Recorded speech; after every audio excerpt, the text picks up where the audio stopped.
প্রত্যেকটি রাষ্ট্রের নাগরিকের গণতান্ত্রিক অধিকার। সেই হিসাবে আগামী নির্বাচনে সব দেশের সকল নাগরিক ভোট দিবে, এটা স্বাভাবিক বিষয়।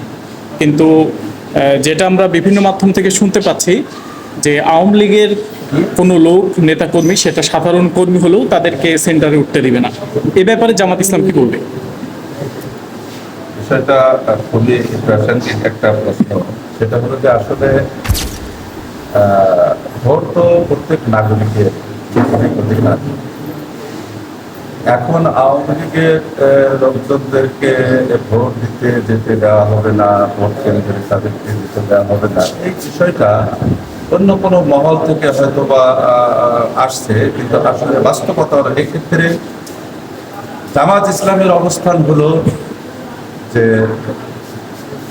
প্রত্যেক নাগরিক তার ভোটাধিকার প্রয়োগ করবে এবং এই ভোটাধিকার প্রয়োগের জন্য যে ধরনের ব্যবস্থা থাকা দরকার সেটা থাকতে হবে। এবং সে ব্যাপারে বারবার সরকারকেও বলা হচ্ছে যে এই ভোটটা যদি অবাধ, সুষ্ঠু, নিরপেক্ষ হয় সেই ব্যবস্থা করার জন্য বারবার সুতরাং ভোট প্রদানের ক্ষেত্রে জামাত ইসলামের বক্তব্য হলো যে সব শ্রেণীর মানুষ যে ভোটার সে তার ভোটাধিকার, যেটা আমরা বিগত দিনে দেখেছি যে সেন্টার দখল করা বা ইত্যাদি, এটা আমরা কিছুটা শুনতে পাচ্ছি বিভিন্ন মাধ্যমে। এটা কি সম্ভব যে সেন্টার দখল করে বিগত দিনের মতো ভোট হবে? জামাত ইসলাম কিভাবে এই ব্যাপারে? এটা আসলে একটা সংস্কৃতি তৈরি হয়ে গেছে, তো সেই কারণে মানে সবার মধ্যে একটা ভীতি কাজ করছে যে আবারও এরকম পরিবেশ, এরকম পরিস্থিতি তৈরি হয় কিনা। তবে আমাদের পক্ষ থেকে জোরালো দাবি এবং আমরা বারবার সেটা বলে আসছি এবং সেই প্রচেষ্টাও অব্যাহত আছে।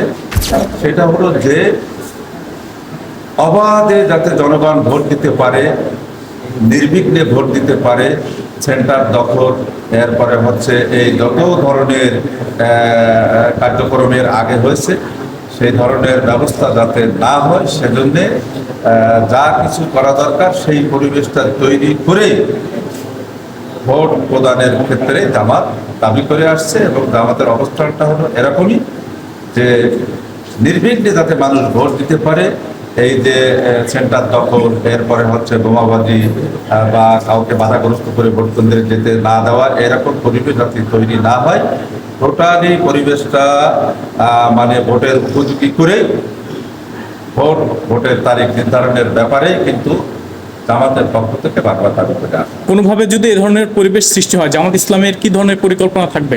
এক্ষেত্রে জামাতের পরিকল্পনা হলো, আমরা আশাবাদী যে এরকম পরিবেশ হবে না। তারপরেও এরকম পরিবেশ যদি তৈরি হয় তাহলে এদেশের জনগণ যারা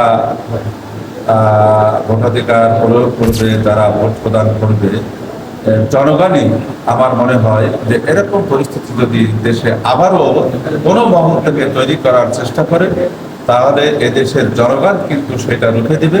এরকম পরিবেশ তৈরি করার ক্ষেত্রে আমার মনে হয় যে কোনো দল বা কোনো মহল এরকম সুযোগ পাবে বলে আমরা আশা করি।